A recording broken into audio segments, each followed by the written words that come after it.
Oh, yes, I have no bananas. I have no bananas today.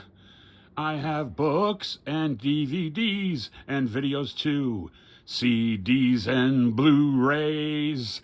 But yes, and pictures on the wall, and some statues and action figures. But yes, I have no bananas. I have no bananas today. Hey, you know what? I think I'll get some bananas. Oh, wait a minute. I don't have any room for any bananas.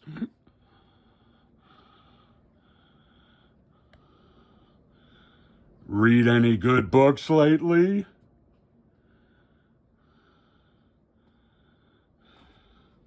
Yes, this is my. Oh, let me get my hand out of the way of from the camera lens there. Yes, this is my vast collection that I've managed to pile up throughout all these many years of, living on this earth so far. What's going to happen when I pass on? I'll have to leave a will, leave these to someone. But here's my vast collection that keeps growing. I mean, most of these books, these hardcover biographies, I've had since I was, since childhood. I was always an avid reader. I guess I was a born bookworm, and I always, read books from the time I was able to read. And mostly, let me put the light on here, see if I get a better. Oh, there we go, much better. Uh, but anyway, what was I saying? Oh yeah, ever since I was able to read, and there's more books in the other room there, more pictures on the wall. But since I was able to read, I've been reading. So I piled up a lot of biographies. But I used to read mostly, or only, hardcover, well, not just hardcover, paperback as well, but biographies of like famous celebrities, actors, singers, comedians from the 20th century that I liked.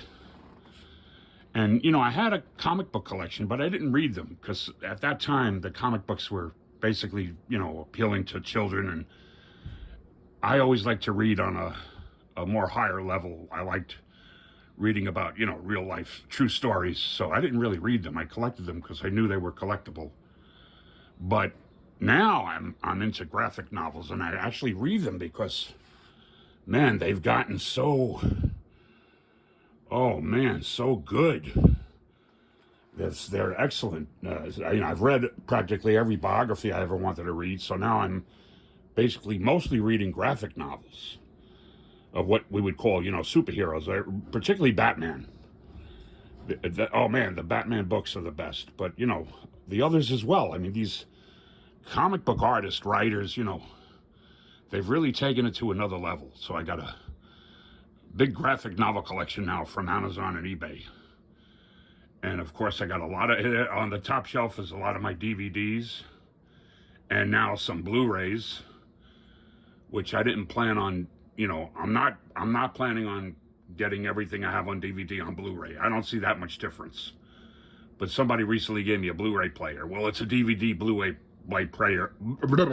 It's a DVD and a Blu-ray player in one. So I got some Blu-rays there. But the problem is, you go online and you don't realize how much money you're spending, and you get good deals. But I'm what do you call it? An addictive personality, I guess, and to some extent, and so you don't realize, how much money you're spending. And I just started ordering more books and DVDs and Blu-rays than I really need. So I have to stop because it's an addiction. And like I said, you go on Amazon and eBay and you're not realizing how much money you're spending, and you get good deals and you realize, oh, here's this book that somebody's selling for $60. Oh, I could get it here from this seller for 20. But maybe I wouldn't have even spent the 20 in the first place. Anyway, so that's why this collection just keeps growing. And I'm going to have to stop because I'm going to run out of room. But anyway, I just thought I'd share some of my collection with you that I've accumulated throughout the years. And if anybody wants to take some of this off my hands for the right price, I'll be willing to do so. No, I actually wind up giving things away.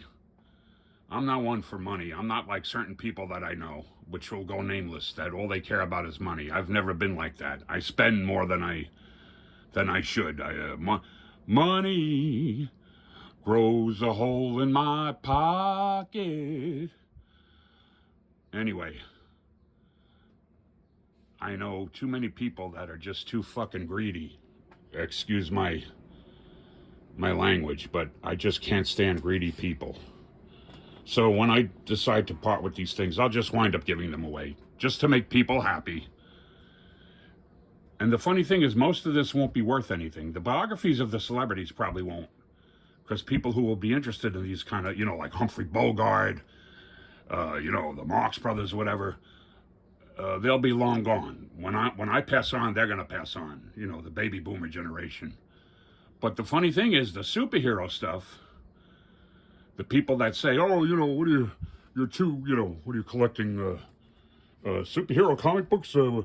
Although I prefer calling them graphic novels, which they are. There's comic books and there's graphic novels, but they'll say, yo, what are you, you're too old to be reading superhero books, and you got to grow up. Well, that's the only thing that'll be worth any money.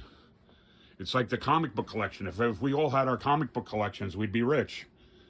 All the baby boomers from when we collected those comics in the 60s and 70s, you know what they're worth now? But I don't really collect them for that reason. I don't think of it as, they're going to be worth a lot of money someday. I just enjoy reading them. And but eventually, if they are, I get too old and I can't really have use for them anymore, because I'll be where I'll be going, I won't be able to bring them with me. Maybe they will be worth something, and I could leave someone, a woman or good friends, whatever, I could leave them a lot of money in my will, which I would like to do if I could, because that's the kind of guy I am.